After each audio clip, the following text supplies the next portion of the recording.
আসসালামু আলাইকুম। আমরা এখন আছি বিশ্ব রোড। আমরা এখানে অপেক্ষা করতেছি আমার খালতো ভাইয়ের জন্য। ওর শ্বশুরবাড়ি থেকে গাড়ি নিয়ে আসতেছে। 300 ফিটে বেরোবো একটু আমরা, ঈদের দিন বিকেলবেলা বলে কথা। তো ওদের ওয়েট করতে করতে ওরা চলে আসছে, আমরা গাড়িতে উঠে গেলাম। উঠে আমরা 300 ফিটের দিকে যাচ্ছি। আমাদের সাথে আছে, আমি আছি, আমার ওয়াইফ আছে, খালতো ভাই, খালতো ভাইয়ের বউ এবং আমার ভাতিজি এবং আরো দুটো শালা আর কি, খালতো ভাইয়ের শালা। যাই হোক, আমরা 300 ফিটে চলে আসলাম। আসার পরে ঢুকতেই দেখলাম দোকানগুলা প্রচন্ড ভিড়। ঈদের দিন বলে কথা, বুঝতেই তো পারতেছেন। প্রত্যেকটা দোকানে প্রচুর ভিড়, এখন বসার কোনো স্কোপ ছিল না।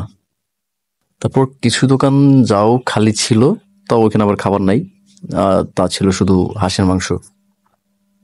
আর এই টাইমে হাঁসের মাংস তো টোটালি বেমানান, বুঝতেই তো পারতেছেন যে পরিমাণ গরম। হ্যাঁ, এইসব দোকানগুলো হাঁসের মাংস পাওয়া যায় আর কি, হাঁসের মাংস আর চাপটি। তো আমরা আর ওইখানে বসলাম না। পরে চিন্তা করলাম এত ভিড় আর হাঁসের মাংসগুলো খেয়ে শুধু শুধু পেট নষ্ট না করে আমরা আশেপাশে ঘুরে চলে যাই এলাকার দিকে। এলাকায় গিয়া